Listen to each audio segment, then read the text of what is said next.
So, welcome to Sweden, Jim Al-Khalili. Thank you very much. You just published this book, or rather, it just came out in Swedish, Kvantbiologi, quantum biology, and we're going to talk a lot about that. But first, your background. Where do you come from? I was born in Baghdad, in Iraq. My mother's English, my father's Iraqi. So my father met my mother when he was studying in Britain, engineering. She was a librarian. Okay. They met, they dated, they married, moved back to Iraq, and I was born there. So indoors we were English, spoke English, but outside I went to school and learned and spoke Arabic. And when were you born? I was born in '62, and for the next few years, so my brother, who's 2 years younger than me, was born in England. So we'd come over to England every couple of years to visit my maternal grandparents. But then I did all my schooling in Iraq, so I grew up in Baghdad in the 60s and 70s, and actually it was quite a nice place back then. It was, okay. And when did Saddam take over power? He came to power in '79. Okay. Lots of things happened in '79, because there's the Islamic Revolution in Iran. Saddam was the prime minister, which meant he was the second in command behind the president, Bakr, at the time. And this is the Ba'ath Party, so it's a dictatorship. You learn to live in a dictatorship by not criticizing the government, by not trusting anyone, because you don't know if word gets back and suddenly, your father loses his job, or, unpleasant things could happen, but you deal with it. But my father knew that Saddam was a different matter entirely. So he came to power in '79. We left Iraq for good in the summer of '79, 2 weeks after he came to power. So I lived under Saddam's rule for just 2 weeks, and that was 2 weeks too long. Okay. Were people aware that he was, a not good person before he became the boss, so to speak? Yes, they were. I mean, until then, the Ba'ath Party and Iraq had been ruled by the generals, by the army. Saddam wasn't part of the armed services. But he was certainly known to be ambitious. He was known to be a fanatic. He wasn't a religious fanatic, but he was secular, right? He was quite secular, absolutely. So in what sense was he fanatic? He didn't have an education in that sense. So he came from a small town mentality, but he was known to be ruthless in getting where he needed to get to. If people stood in his way, he'd have them taken care of. And it was known that he was not the sort of politician to mess with. And people knew when the previous president stepped down, things were going to get very tough. And the enemies of the Ba'ath Party better watch out. And sure enough, as soon as he came to power, there were arrests, there were executions. Within months, he declared war on Iran. And the rest is history. My father knew. My father was never a political person, but he knew enough that he knew he needed to get his family out and back to Britain, and he did. Because there is this famous film from the Parliament, I think, where he points out certain people and they are taken out to be shot. Yes, yeah. That was the day he took over? I think that's right. He knew what he wanted, and normally you try and surround yourself with people who will say yes to you, but in Iraq, everyone was afraid of Saddam. His own family hated him and were afraid of him, but no one would stand up to him. That was the problem. And you left Iraq 2 weeks after he took power? Yeah. Okay. And okay. And then, how old were you then? So I was 16 when we left. So you came to London? Or yes, well, my mother's from Portsmouth. That's where she grew up. My grandfather worked in the dockyard in Portsmouth. It's a famous Navy city. So that was the obvious place to go back to. That's the town that my parents knew. My father studied at the Polytechnic in Portsmouth in the 1950s. So before we left Iraq, because we knew we were coming over, I sat exams, the O-levels, which you take at the age of 16, at the British Council in Baghdad. So after I'd finished my regular school term in Iraq, I then sat these exams and I did English, Arabic, because that was easy, physics, chemistry, and maths. And having those and having passed them, when I came to England in '79, I could start my A-levels straight away. And so I immediately got into school life in Britain. But you speak Arabic fluently? I speak Arabic. I mean, It's a little bit rusty. I have cousins living here in Stockholm that I visit quite regularly. And actually, because they're Swedish, their English is perfect, and I tend to talk to them mostly in English. But we'll switch now and again to Arabic. But I don't tend to use my Arabic very often. Okay, it's only when I see other Iraqis sometimes, and I think, what's the word for that? I don't have an accent, I'm bilingual, but I'm just a bit rusty with some of the words. What you mean. Okay, so how did you get into physics? What drew your attention to physics? I fell in love with physics when I must have been about 12 or 13. So at that time... Was it Einstein? It wasn't Einstein, no. Okay. It was doing well in a school exam, a physics test. I was one of the bright kids in the class, and I was in competition with my friends. And usually one of us would get slightly higher mark than the other. But we did this particular exam in physics, and I found it easy. I thought, I enjoy it. This is like common sense, and it's puzzle solving, and it's fun. And I performed much better than anyone else. I remember the teacher dragging me out to the front of the class and using me as an example to tell everyone else, why didn't you do well in this exam? See, you know, it can be done. Now, you'd normally think at that age, you would just want the hole to open up in the ground from embarrassment. But instead, I felt quite pleased with myself. I thought, physics, that's... And then speaking to my father, I realized that actually physics is a subject that addresses the big questions. How big is the universe? What is the nature of time? What is everything made of? And that was it. I fell in love with physics. I had the ambition as a teenager to do three things. I wanted to play for Leeds United, my favourite football team. I was going to be a rock star, and I was going to be a brain surgeon. And I agree. I planned how I'd fit those three careers into my life. Yeah.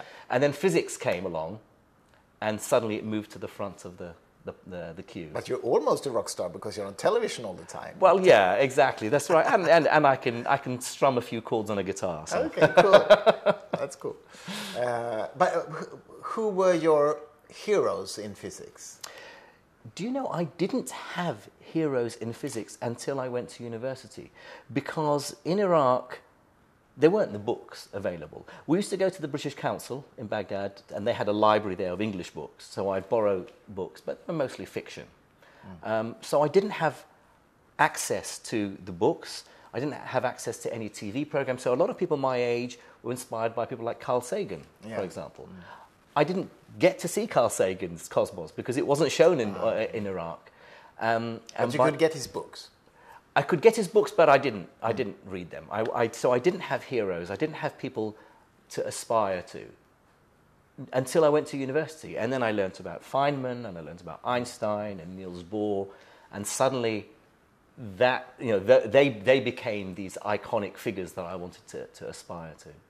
And then you became a professor in physics. After several steps. After several steps, yes. I do realize that. And you're specialized in quantum physics. Yes. Why quantum physics? Well, an accident, really. I having graduated with my BSc in physics, I had a job already lined up in a physics laboratory. But I had already agreed with my then girlfriend, my now wife, Julie, that we would get married after university. And so I needed a job, I needed to get a mortgage, buy a house, and do all the responsible adult things. But in my final year of my BSc, a professor in the physics department got me interested in a project. I did a research project with him. And he then was so interested in my work that he asked me to come back over the summer after graduation to complete it. And just spending those few weeks with him, he said, have you thought about doing a PhD? I said, well, actually, I can't because I'm getting married and I've got a job. But then talking it over with my wife, she said, well, if that's what you want to do, this is your ambition. I can see this is what you would love. You should do it. We'll manage somehow. And his area of research was quantum mechanics, nuclear physics. So I was given the opportunity to do a PhD. I didn't choose it, it chose me. And once I specialized, that was my subject for my PhD. That's what I've been working in ever since. Yeah. And now you've written this book about quantum physics and biology. And I mean, most people would say they don't mix. Why do they mix? Well, they shouldn't. That's true. So if you think of the three areas of science, of the natural sciences, physics, chemistry, biology, physicists and chemists have had nearly 100 years to at least get used to using quantum mechanics. You know, they still agree that it's very strange, but at least they've grown accustomed to it. Biologists, by and large, have not needed to worry about quantum mechanics. They don't need it. In fact, quantum mechanics developed in the 1920s and 30s at the same time that genetics and molecular biology was also a new subject. And the two seems to develop in parallel without actually needing each other. My co-author of the book, John Joe McFadden, is a biologist. He's a geneticist, molecular geneticist. 20 years ago, he's at my university, University of Surrey. He's another professor there. 20 years ago, he came to our physics department to give a seminar. He had some ideas about possibly using quantum mechanics to explain some strange phenomena in biology. And he wanted to get this idea over to the physicists and see what they thought. And most of my colleagues thought he was crazy. I didn't believe him, but I found the subject interesting enough because quantum mechanics is the theory of the very small. It's the theory of molecules and atoms and the particles, the building blocks of nature. But it's a theory that doesn't play a big role once you have many, many atoms together. Certainly for biology, when you're talking about living organisms and cells, they are made of so many atoms that you don't expect quantum mechanical effects to have an important role. No. So it was a strange idea. But I started to discuss this with John Joe 20 years ago, and we carried on treating this subject as a hobby. We would discuss it over coffee or over a beer. And gradually we realized that there were experiments being carried out around the world, mostly in America, that seemed to suggest that actually there were very specific phenomena in biology that could really only be explained using quantum mechanics. And the world of science wasn't quite sure how to deal with this, how to think about this, because quantum mechanics is one of those subjects which can very easily be hijacked by New Age people. And certainly, it's in the 60s and 70s in America, there was all, the hippie movement. Quantum mechanics can explain telepathy, it can explain telekinesis and so on. You remember Fritjof Capra? Exactly, Masters. Exactly, Fritjof Capra, yes, and the Tao of Physics. I remember those books. So it had this connection with the borders of scientific respectability. And then, of course, in the late 80s, Roger Penrose wrote his Shadows of the Emperor's New Mind, in which he suggests the connection between consciousness and quantum mechanics. So a lot of scientists were very nervous about any mention of quantum mechanics and biology. And the physicists will say, why do you want to go to biology to study quantum mechanics? It's hard enough for us to find quantum effects in our carefully controlled laboratory environments. You have to freeze your sample to near absolute zero. You have to carry out the experiment in a vacuum. You have to isolate it from the outside environment because any disturbance and the quantum effects just evaporate. The chemists will say, why do you want to look for quantum mechanics? Of course, life is made of atoms, so of course quantum mechanics must operate at some level if you dig deep enough. And the biologists say, we don't understand, we don't believe quantum mechanics, leave us alone. So all areas of science were very resistant to the idea. And yet, it seems that it's gradually growing in respectability. And so John Joe and I felt, maybe it's time to write the first, and so far only, popular book on quantum mechanics to introduce it to the world. But haven't you had a lot of New Age people coming after you saying, oh, finally, you scientists, I realize what we said? Well, yes, we have, and we have to be very careful about that. I mean, certainly there are people around today. Deepak Chopra is the current example of, he has a huge following. And people will use quantum mechanics to explain homeopathy, to explain, and yes, you do have to be very careful because it is strange. Why should quantum effects play a role inside living cells? Living cells are very messy, complex, noisy environments where quantum effects should disappear very, very quickly. So what is it that life has been able to capture and use from the quantum world, and how does it do it? Because if we understood that, well, we'd be building quantum computers, and we would be, we'd be using quantum mechanics and our technologies much more easily. We need to find out what it is that how life is. And I have to say, it's still, the jury is still out. We can't say for sure these quantum effects are really important, but the experimental evidence seems to be pretty strong now. Because that's what I was thinking when you sort of talk with these New Age people. In one way, it must be quite easy because you can just say, follow the evidence. I mean, there is no evidence for what Deepak Chopra says or these other claims in the New Age business on quantum physics. And in your research, if you have the evidence, then there is something to look at. If you don't, then it's not. Yeah. But then, as with the same with any conspiracy theory, if you say, there's where's the evidence? There's no evidence. Well, you haven't found it yet. That's your fault. You should look for it. We are convinced. It's difficult to, even with consciousness. And Roger Penrose is one of the world's leading scientists, but actually, it's unlikely that consciousness.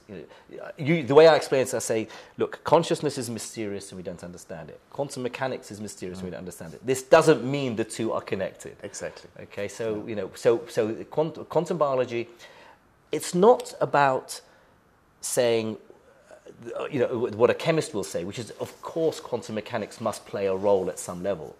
No, it's non-trivial aspects of quantum mechanics, the stranger, counterintuitive aspects of quantum mechanics. How can a particle be in two places at once or follow multiple paths together? How can two distant particles be entangled? Those ideas seem to play a role inside living cells in a way that we're still trying to understand. But would you say that you actually have evidence for that? There is evidence for some aspects of it, yes. So, for example, enzymes, which are the proteins that speed up reactions inside cells. There are thousands of chemical reactions inside a living cell, and enzymes help make them much more efficient by many, many orders of magnitude. Well, it was discovered in the 1970s, in fact, that part of the way enzymes do what they can do is because they allow for what's called quantum tunneling, which is moving a particle from one place to another very quickly. It's quantum tunneling is like, in our everyday world, if you want to throw a ball over a wall, you have to give it enough energy to go over the wall. In the quantum world, you can throw it at the wall without sufficient energy, and there's a small chance it will disappear and reappear on the other side. It will go through the wall in a sense. Yeah, it goes through the wall, like a ghost through the wall. And we know this in physics and chemistry. We know this happens down at the atomic level. It's strange, but it happens. It was discovered in the 1970s that enzymes make use of this trick in transporting electrons, and then later they found they could quantum tunnel protons, nuclei of hydrogen atoms. So that is clear, you say? So that is clear. Quantum tunneling in enzyme action has now been confirmed. That's very interesting. So in that sense, we have a confirmation of quantum biology. Yes. Now, well, enzymes is biology. Yeah, of course. But then, a chemist will say, so what? Why is that fascinating? Of course, in chemical reactions, quantum tunneling might play a role because you're dealing with molecules here. Why are you making this into some great, mysterious, wonderful new thing? But there are other examples as well. So photosynthesis is the big area of research at the moment in quantum biology. Photosynthesis is probably one of the most complex mechanisms in the universe. It's really, really, really complex. Biochemistry, for me, is the hardest science, actually. The first stage in photosynthesis is the capture of sunlight by chlorophyll molecule in a leaf, in a plant, or in bacteria. And then it has to deliver that lump of energy, that photon of light, to the reaction center inside the cell, where it can be turned into chemical energy. So it can break up molecules and make sugars and so on. And no one could understand how photosynthesis does this so efficiently, because that lump of energy, in traveling down to the reaction center, it could easily get lost. It has to travel through a forest of chlorophyll molecules in this big complex, and it could easily bounce around some random walk, and if it gets lost, it will just dissipate as waste heat and it won't be used. And yet it's a very, very efficient process. And it was discovered, there was a famous experiment carried out in Berkeley about the beginning of the millennium, which showed so they use a technique called spectroscopy, where you're shining light on a molecule and seeing how the molecule then releases the light. So they send laser pulses, specially timed laser pulses with a certain frequency, and they found, so those pulses were to simulate the sunlight, and they found that rather than this lump of energy traveling through the chlorophyll molecule following a particular route, it actually explores all possible routes. This is something that Richard Feynman explained in quantum mechanics, that a particle, again, when it gets from A to B, it doesn't follow a classical path. It follows all potential paths. Yeah. And that's how this energy in photosynthesis seems to reach its destination with such efficiency. And that is also confirmed? That is, I would say it's confirmed. There are still people who would argue that it needs more, there need to be more experiments, but by and large that is now established and respectable. That's really interesting. It's not on the fringes of respectability. These are not mavericks who are claiming something. These are established biochemists working in the best laboratories in the world that are able to reproduce some of the experiments. In Berkeley, in Chicago, there's a lot of work carried out in Britain, in Manchester. And so photosynthesis is another example. Quantum tunneling, of course, there are other areas where it may also play a role, but we still have to confirm that. So it works, it's, you know, the idea works, and it makes sense, but we still haven't got the clinching evidence. For example, the way we smell. Part of we used to think the way we smell is a scent molecule enters the nose and is captured by a receptor molecule. And it has to have the right shape to fit into the right receptor. So with the right shape, it's called the lock and key mechanism. So the lock and the key has to be the right shape to open the lock.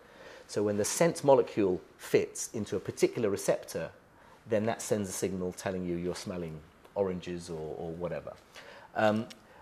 But it was known that there was a problem with this lock and key mechanism, because sometimes you have two molecules that have very different shapes that both have the same smell.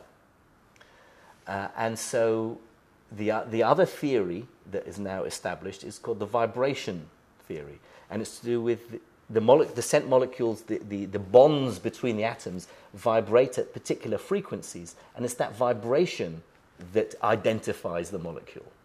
Mm-hmm.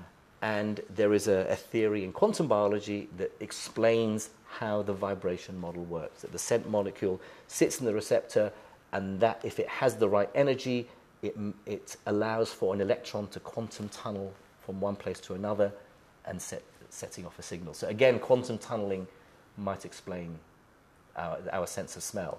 But that is waiting for the evidence. Okay, I see. So it's a theory that has not been tested yet. Yeah, exactly. And you also write that quantum physics could play a role in birds' navigation. Yes, so this is the poster child of quantum biology. And as you can see on the cover of the book, there's a picture of a bird. Yes. So you will know about the European robin in Sweden, which migrates down to Spain or the Mediterranean every autumn. That bird finds its way, it navigates by sensing the Earth's magnetic field. Now, there are many ways that birds and fish and insects find their way when they migrate. Some use a sense of smell, some have a map of the stars that is hardwired into them. Others remember the land. But some animals, like the European robin, is able to, it has a built-in compass which allows it to follow the direction of the Earth's magnetic field and find its way every year. And this was established back in the 1970s. And there's some wonderful experiments carried out, almost cruel, but actually beautiful in their simplicity. There's a German ornithologist couple, the Wiltschkos, and they would capture these robins in mid-migration in big nets as they're flying through Germany. and they will put them inside these special chambers and cover them up, and they would have magnetic coils, Helmholtz coils they're called. So they create a magnetic field which they can adjust to cancel the Earth's magnetic field. So these birds have no sense of any magnetic field, and on the bottom of these chambers they put an ink pad, so the birds get their feet all messy, and then they have paper around the outside, and as they're flying away trying to escape, they will see, without the field switched on, when they can still sense the Earth's magnetic field, their feet marks the next morning are all pointing in the direction they want to fly. But when they switch on the field and kill the Earth's magnetic field, they cancel it out, then you see random feet marks in all directions.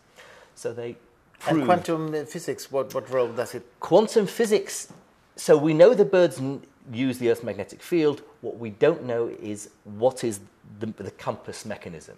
And the only theory we have at the moment is one that relies on quantum mechanics. And it says that inside the bird's eye, in its retina, there's a protein, a molecule called cryptochrome, which is light sensitive, because we know these birds can't sense the magnetic field in the dark. They have to need some light to activate the mechanism. And inside this cryptochrome is this special chemical compass. 2 electrons will be quantum entangled, and they will dance in a very special way. They will spin in a particular coordinated way that is very sensitive to the orientation with the Earth's magnetic field. And that's entanglement. These 2 electrons are actually entangled within the same molecule. Because very often people say, oh, entanglement will explain telepathy. Because some atom in my head is entangled with an atom in your head. That's nonsense. You can't have entanglement that distance. But within the same molecule, these 2 electrons can still be entangled. They're sitting on different atoms, but they're still quantum entangled. And the way they are entangled is sensitive to the direction of the Earth's magnetic field, and that cryptochrome will send a signal to the bird's brain telling it which way to go. Wow. It's a beautiful theory. It works, but we don't have any evidence that it's the correct theory. It's the only one in town. Okay, fair enough. But entanglement does work on distance as well, right? But you have to create the entanglement when they are together.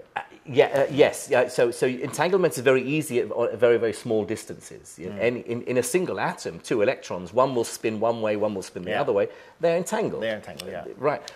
So the trick is to separate them. The trick is to separate them. And that gets, the further apart they are, the harder it is to maintain this very delicate situation. Have you ever worked with Anton Zeilinger on this? I've not worked with him. I've worked on the same materials as him, and I've met him, and I've read his papers, and the idea of quantum entanglement, the idea of the 2-slit experiments in quantum mechanics that he's famous for. Yeah, I mean he's a big hero of mine. Yeah. What is your philosophical view on these phenomena? I mean, we all know that they work and they're very verified experimentally and so on. But how do you fit it into your worldview? This is something I've been thinking about for, let's see, how many, over 30 years anyway. 35 years since I first started learning quantum mechanics properly. Quantum mechanics is the only theory in science which seems to be able to get away with not having a single interpretation. If you have a theory, a mathematical theory that says the world works in a certain way, it's not enough just to have the maths or to make predictions. You have to understand what does it tell you about the physical world. Einstein's theory of relativity, people had come up with the equations before Einstein.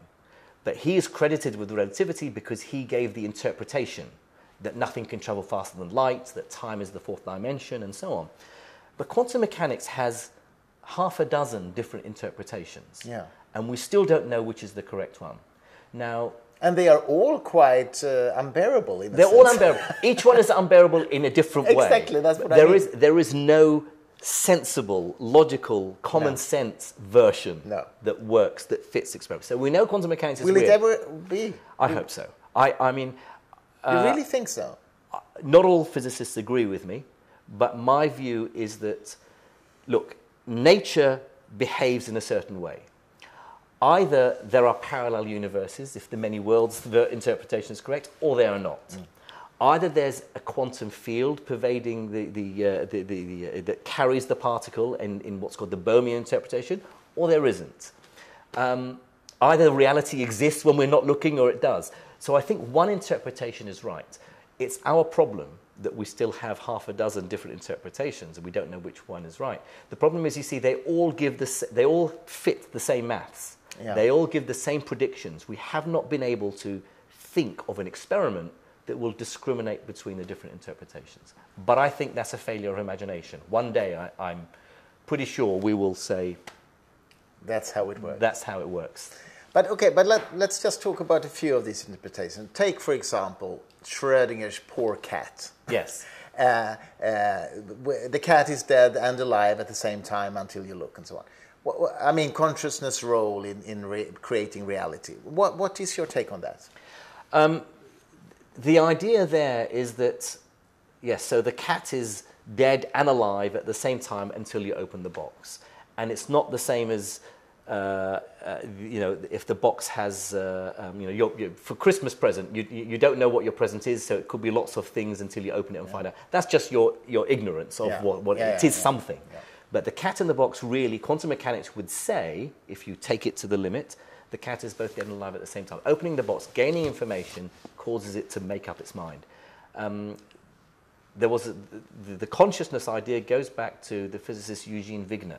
And he argued that it's consciousness, the observer has to have consciousness to be able to force the quantum system to decide what it's doing. I don't think that's credible anymore. After all, does the cat not have consciousness? Why can't the cat's consciousness collapse the wave function? Forget the cat. Put Schrödinger in the box, close the box. And what happens when you open the box? Why should your consciousness collapse it? Why couldn't his? Well, you can say, oh, thank goodness, I was feeling half dead, half alive. And if consciousness does it, does that consciousness have to have a PhD? Does it have to wear a white lab coat? Can any human consciousness collapse the wave function? Can a dog collapse the wave function? Can an amoeba collapse the wave? Yeah, it sounds... It sounds crazy. So the way I will explain it now is that the cat is never dead and alive at the same time. The quantum superposition of two states at once happens at the quantum level. We're arguing here that quantum superposition takes place inside a living cell, and even then many scientists find it hard to believe. When you get a trillion atoms arranged together to make a cat, it's impossible to imagine how quantum coherence, quantum superposition could be maintained. So the quantum state is collapsed long before you open the box. Okay. But if you forget the cat and you just take this superposition, do you think that needs an observer to collapse? That is where we hit what's called the measurement problem. I don't think it needs an observer. So there's work by a physicist by the name of Zurich, who argues that the surrounding environment of a quantum system does the observation. So having a radioactive atom that will spit out an alpha particle in a box, I put a Geiger counter in there. The Geiger counter can do the observing. If a quantum system interacts with the outside world, then that will destroy, the environment does the observing itself. So it can be the machine, actually, that measures. The machine can measure it, and the conscious observer could come at any later time and check what the machine has recorded. But it's done its business. Okay, so in that sense, you're a philosophical realist when it comes to objective reality. Yes, in that sense, I follow Einstein, not Bohr. Yeah, exactly, yeah. Yes. But let's take the other issue of locality. I mean, two particles entangled on great distance. If you actually and Seilinger has been able to do that, so we know it works. Do you think we have to give up locality? Explain locality first. And okay. Well, so non-locality is where something over here can instantaneously be influenced by something over there. Einstein hated this. This is what he called spooky action at a distance. Because according to relativity, no signal can travel faster than light. So two separate points cannot influence each other if there's not enough time for light to travel between them. And yet in quantum mechanics, two entangled particles, when I observe this one and see what it's doing, quantum mechanics tells me instantly the other one also changes. Speed of light is not a limit in that. Yeah. Now, quantum mechanics, according to Bohr, would say, see, this is why Einstein had a problem, because he's trying to imagine real, signals going from A to B. In fact, the two particles are just described by a quantum state. It's a mathematical, abstract quantity, and that can be non-local. I find that very unsatisfying, because we know quantum mechanics is non-local. I think there's no getting away with that. What we don't know yet is how do we not violate relativity. Now, there is a speculative new idea that a number of leading theoretical physicists are starting to think about, which sounds like science fiction. The shorthand for it is ER equals EPR. Okay. Right? Now, E... Completely clear. Yeah, there you go. So I don't have to say any more, really. I've just simplified it as much as I can.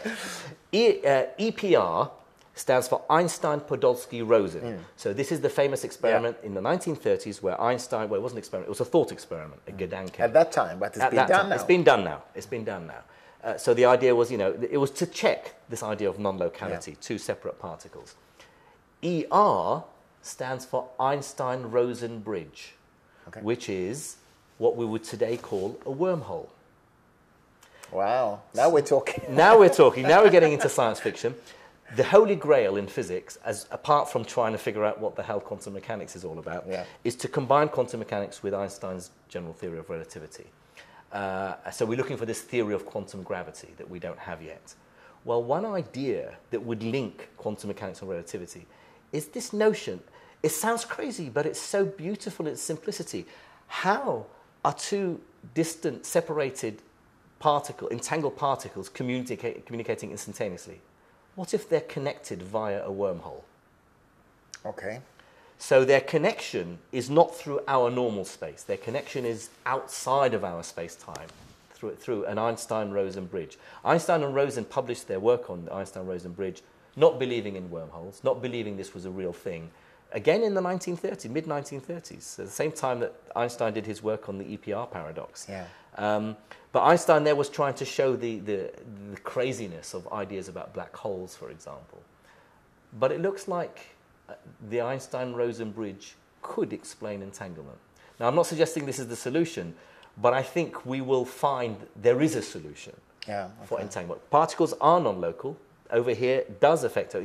Experiments prove that. Yeah, we know that. Yeah. And we just need to understand how does it not violate Einstein's But is theory. it testable, that theory? I mean, how can you test if there is a wormhole or not? We don't know yet. You don't know. We simply don't know yet. But I think the idea to say, the Copenhagen interpretation of quantum mechanics, would just says, shut up and calculate. Don't ask the question. Look, quantum mechanics works. Whatever's going on inside the box, with the cat in, or how the entangled particles behave, do the maths, and then they will make a prediction, do an experiment, and you agree with the experiment. See, that's all you should need. That, I think, as a physicist, one should never be happy with. No, I agree completely. That's where I think Einstein was right. He was looking for this local, well, not local, but objective reality. The world is there when conscious observers are not looking. The world was there before humans appeared on Earth. Interesting. We have to talk about consciousness. You mentioned Roger Penrose, and I mean, he had a great success with his book about The Emperor's New Mind. And his idea was that the brain could not be simulated by a computer because, well, why? Well, he says there's an aspect to the way we think which is non-computable. The way our brains work is something that cannot be simulated by a computer, the way we would understand a computer. And you don't agree with that? I don't agree with that. I think there is nothing that our brain does that couldn't be simulated by a computer. In that sense, I'm a supporter of strong AI. I see no reason why, if a computer wasn't complex enough, with enough connectivity, a neural net, that it couldn't learn It couldn't be self-aware. It couldn't feel. You could even, it could even develop emotions that we would say are human emotions: anger and hope and love and envy and so on. They're just software in the brain. But this Penrose idea, what does it have to do with quantum mechanics? Well, Penrose argues that because our brain is, the algorithms running in the brain are non-computable, that they can't be simulated by a classical computer, there's something non-classical going on, by which I mean something quantum. Okay. So he says there's some quantumness about about consciousness that is the only way to explain how a human brain is different from a computer. But if he was right, then you could simulate consciousness, or you could create consciousness with a quantum computer. In principle, yes, that's right. Now, people working in quantum computers would not go that far, because they will say a quantum computer, as far as they know, because we don't have so many algorithms, we don't have so many codes for quantum computers. No. So they'll say that quantum computers, if we build them, and it looks like we're making very good progress, they will only do very certain special tasks. But the idea is that a quantum computer it's not simply a matter of speed, that however powerful you build a normal computer, it could never achieve the success of a quantum computer. Penrose would argue that there's something quantum-y going on inside our brains. His ideas with Stuart Hameroff suggest that there's a protein inside the neurons which can exist in a quantum superposition.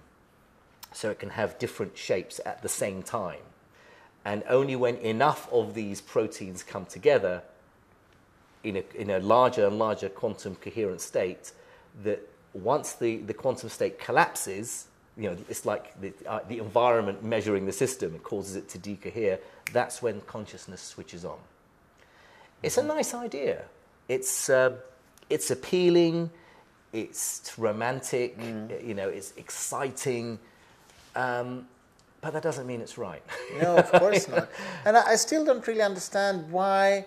I mean, why would you need quantum physics to explain consciousness? I mean, what is it about consciousness that needs quantum physics, according to him? Yeah, well, so you need to buy this argument that there's something non-computable about the algorithm. The way we think is not linear. And what's the evidence for that?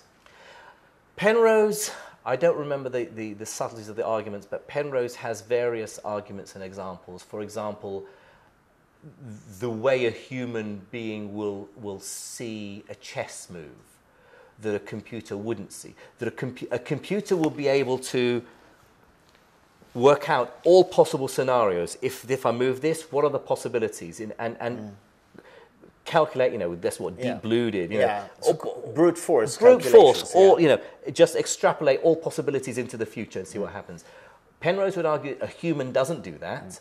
But we don't know that. We don't know that. No, we might do that unconsciously. Absolutely, exactly. As a chess player. Yeah. But he argues there's a certain element, what we might call creativity or human intuition, that sees a pattern that is not by looking to see the further implications in the future.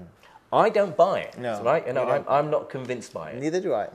Good. But I know that he refers also to the Incompleteness Theorem of Gödel and so on, and I never understood why that should be relevant, actually. No, I've never, so the Gödel's Incompleteness Theorem, that you can only prove a theory or an idea by using another way of looking at it. Or there are true...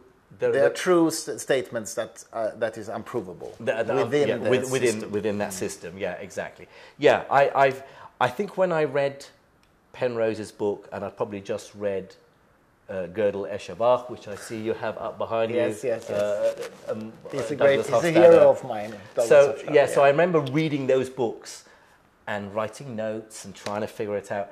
But it's such a subtle idea that if it's not your bread and butter day job, you quickly forget what the point was. And I have forgotten what the point was. But I think that Gödel is just as misunderstood as quantum physics is in popular culture. It is misused so much. It has this sort of veneer of mystery about it.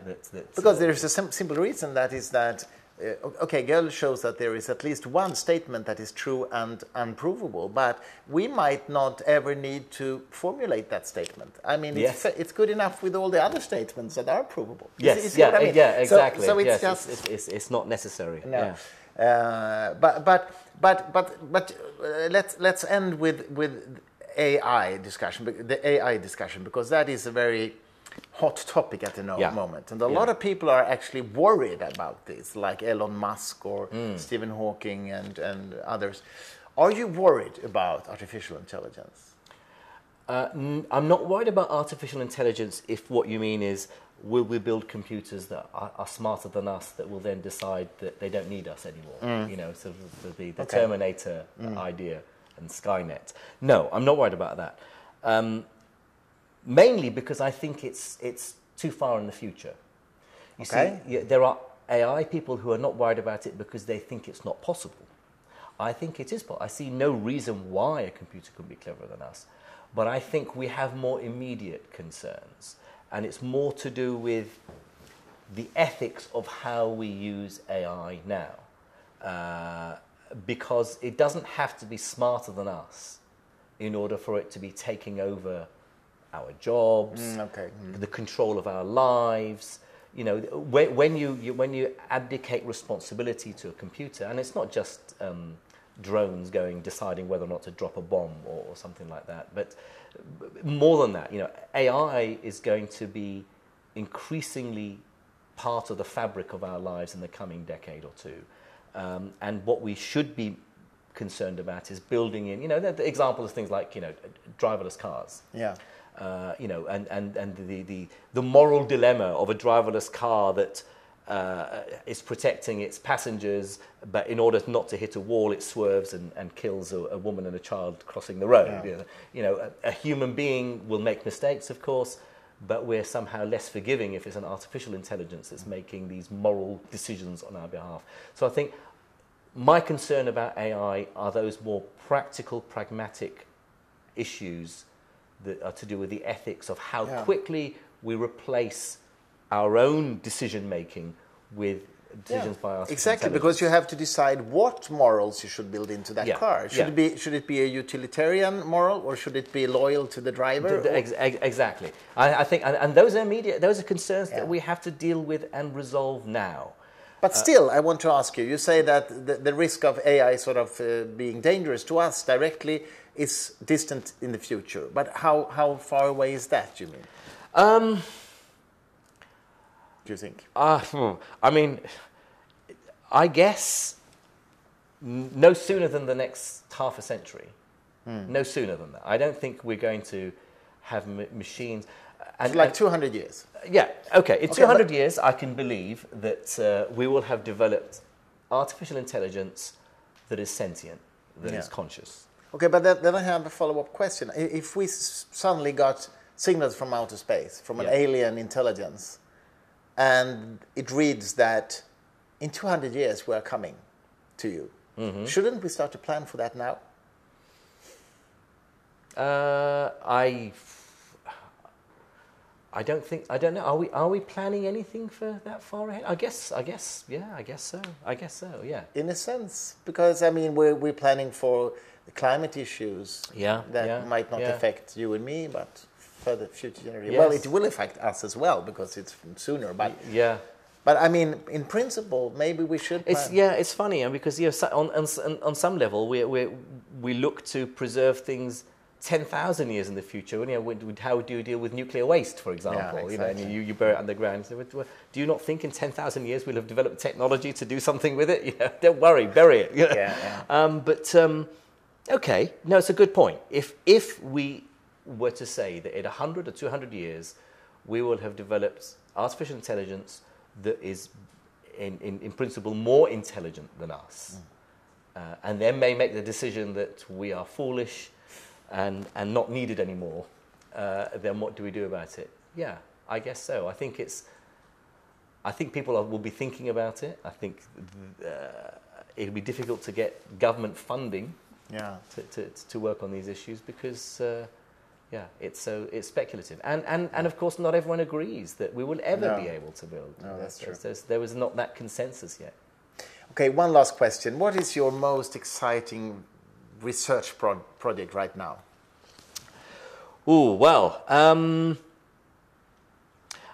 in research, what I've been looking at in quantum biology is whether quantum tunneling plays a role in mutations. Oh. So we know that the double helix, the two strands of DNA, are wrapped around each other, and the two strands are held together by what are called hydrogen bonds. So it's just a proton that's the glue between the nucleotides on both strands of DNA. The nucleotides are these big molecules, A, T, C, and G, the letters of our genetic code, where these nucleotides are stuck together by this proton. And the proton can sit on one side or the other of the nucleotide, and it can maybe hop across from one to the other. Now, it's possible, when the two strands separate in the process of making copies of themselves, if that proton is in the wrong side, that will lead to a mutation. Oh. Okay? Because it's not the right nucleotide, so when it comes to make a copy, if it was an A and it's got an extra proton, it doesn't want to stick to T anymore. There'll be some difference in the genetics. Well, the question we've been asking, and this is a question that actually goes back to a Swedish physical chemist in the 1960s, Per-Olof Loudon, who suggested, based on Crick and Watson's model, that proton could potentially quantum jump across from one side to the other. Okay. So Loudon published his paper in 1964, so over half a century ago, and it was speculation, and no one really was able to test this. We now have the computational ability and knowledge to actually simulate this idea. So the research we've been carrying out at Surrey is to develop a model to work out what is the chance that a proton can quantum jump from one DNA strand to the other and therefore lead to a mutation. It's very exciting because it's quantum physics and evolution. Quantum physics and evolution. And also, the danger is, of course, that, because, for example, something like cancer, we know, is the result of several mutations. Yeah. The danger is, you say, oh, well, if you know that quantum mechanics can lead to certain kinds of mutations, then can quantum mechanics maybe affect how we develop cancer tumors? And can we control these quantum mechanisms? Can we use quantum mechanics to solve cancer? And before you know it, we're back in Deepak Chopra territory. So it's very exciting, but at the moment we just want to ask the question, what is the probability of a proton quantum jumping in DNA? We've seen it happening in enzymes, it may happen in our sense of smell, but can quantum tunneling affect another area of quantum biology? And then we discuss this research in our book, and we say it's still ongoing, it's still an open question. Very exciting. Thank you so much, Jim Al-Khalili. My pleasure.